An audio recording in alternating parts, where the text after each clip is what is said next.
കൊച്ചു വീട്ടിൽ താമസിക്കുന്ന ഒരു മനുഷ്യൻ. അദ്ദേഹത്തിന്റെ മേൽക്കൂര ചോരുന്നുണ്ടായിരുന്നു. അപ്പൊ മഴ പെയ്യുമ്പോൾ ചെറുതായിട്ട് ഇങ്ങനെ സീലിംഗിൽ നിന്ന് വെള്ളം ഇങ്ങനെ തുളുമ്പും. അപ്പൊ അദ്ദേഹം ഇങ്ങനെ ഒരു നെറ്റ് ചുളിച്ചിട്ട് പറയും, അയ്യോ വെള്ളം ഇങ്ങനെ ചോരുന്നുണ്ട്. അപ്പോൾ പെട്ടെന്ന് പോയിട്ട് ഒരു ബക്കറ്റ് വെക്കും, വീണ്ടും അദ്ദേഹം ഉറങ്ങും. പിറ്റേ ദിവസം ആകുമ്പോൾ അയാൾ പറയും, ഇതെങ്ങനെയെങ്കിലും ഒന്ന് ഫിക്സ് ചെയ്യണം, ആരെങ്കിലും ഒന്ന് കാണിക്കണം എന്നൊക്കെ പറയും.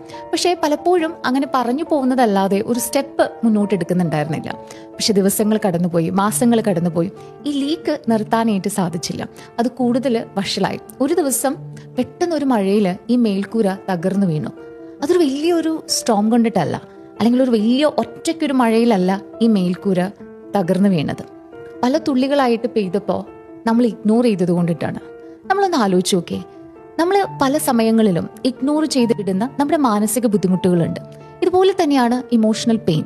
മിക്ക ആളുകളും ഇതൊരു ബാഡ് ഡേ കൊണ്ടിട്ടാണ്, അല്ലെങ്കിൽ ഇന്നത്തെ ഒരു ദിവസം എൻ്റെ മൂഡ് ഇങ്ങനെയാണ്, ഈ പ്രശ്നമല്ലേ, അതിനി എനിക്ക് ഫേസ് ചെയ്യാൻ വയ്യ, ഇനി എനിക്കിത് മുന്നോട്ട് കൊണ്ടുപോകാൻ വയ്യ, അങ്ങനെയൊക്കെ പറഞ്ഞിട്ട് നമ്മൾ സപ്രസ് ചെയ്ത് വർഷങ്ങളോളം നമ്മളോട് തന്നെ പറയും ഐ ആം ഫൈൻ എന്ന് പറഞ്ഞ് നമ്മൾ ഇഗ്നോർ ചെയ്യുന്നൊരവസ്ഥയുണ്ട്.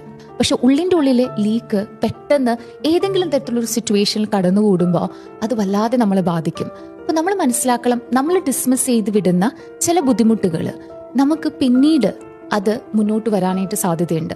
നമ്മൾ അങ്ങനെ ഒരു ഇമോഷണൽ നെഗ്ലക്ട് ചെയ്ത് വിടുമ്പോൾ പലതും നമുക്ക് വേറെ രീതിയിലാണ് അതൊരു ഹെൽത്ത് ഇഷ്യൂസ് ആയിട്ട് വരാം, അതല്ല എങ്കിൽ സീരിയസ് മെന്റൽ ഇൽനെസ് ആയിട്ട് മാറാം.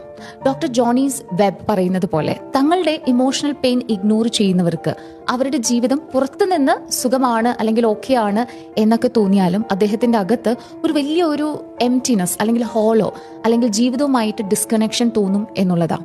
അപ്പൊ നമ്മൾ മനസ്സിലാക്കുക, ഒരു വലിയ ഒരു പ്രശ്നം വരാനായിട്ട് കാത്തു നിൽക്കരുത്.